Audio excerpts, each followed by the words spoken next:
सहकारिता से अभिप्राय सह और कार्य से है, अर्थात मिलकर कार्य करने से है।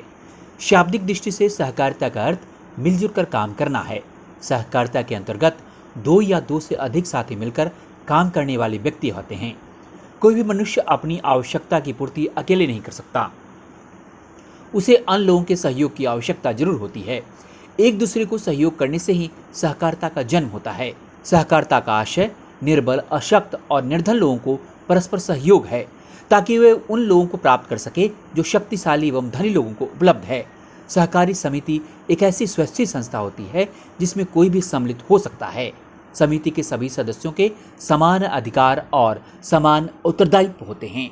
हमारे देश में वृद्धाश्रम हमारे देश की सभ्यता नहीं। माँ बाप की सेवा घर में ही होती रही हमारे देश में। आज अगर वृद्धाश्रम खुलते जा रहे हैं तो हमारी सभ्यता का एक काला अध्याय है, यह कलंकित इतिहास। कितने ऐसे हम देखते हैं, उदाहरण आते हैं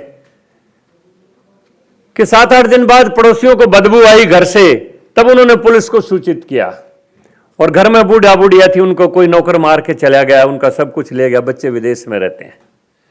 बच्चों को टेलीफोन किया तो उन्होंने कहा कि दाह संस्कार करवा दीजिए, जो पैसा आएगा वो हमें बता दीजिए, आपके अकाउंट में डाल देंगे।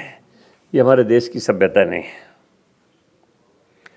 हमारी हर संस्कार में, हर क्रियाकलाप में कोऑपरेटिव सहकारिता छिपी हुई है।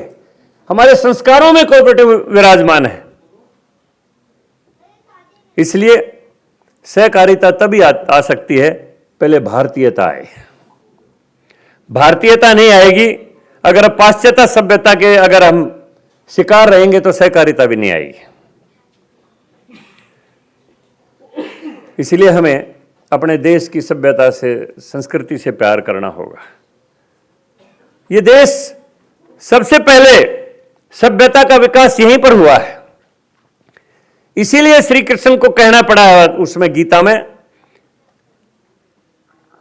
यदा यदा ही धर्मस्य ग्लानिर्भवति भारते अभ्युत्थानम अधर्मस्य तदात्मानं सृजामहे परित्राणाय साधूनां विनाशाय च दुष्कृतां धर्म संस्थापनार्थाय संभवामि युगे युगे। कि जब जब इस भारत भूमि के ऊपर धर्म की गलानी हुई है, अधर्म का प्रसार हुआ है, तब तब मैंने किसी न किसी रूप में यहाँ पर जन्म लिया है। किस लिए जन्म लिया है? कि साधु जनों के परित्राण के लिए, उनकी रक्षा के लिए और दुष्टों के विनाश के लिए मैंने जन्म लिया है।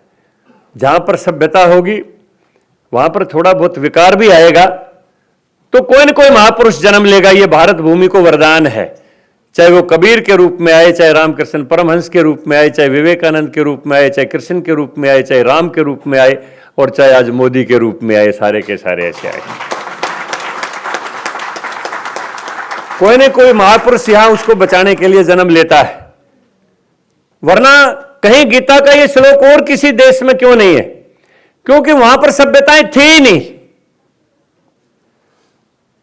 कनाडा की आबादी अपनी आबादी नहीं, वहां के जो अपने जो लोग हैं, स्थानीय जो लोग हैं, वो काले हैं और हबशी हैं।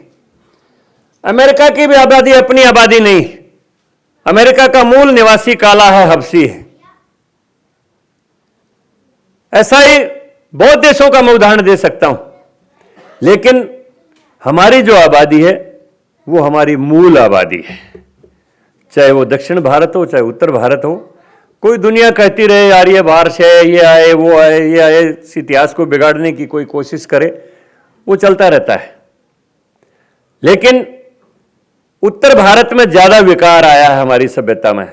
मैं दक्षिण में जाता हूं तो देखता हूं कि स्कूलों की लड़कियों को कथक, भरतनाट्यम, वहां का संगीत वो सिखाया जाता है उनको। वो आज भी अपनी सभ्यता संस्कृति को संजोए हुए हैं। ये पाप संगीत हमारे हिस्से में आया ज्यादा। इसलिए सहकारिता, मैं दोबारा ये बात कहता हूं कि तभी आएगी, पहले भारतीयता आए, फिर सहकारिता अपने आप आ जाएगी।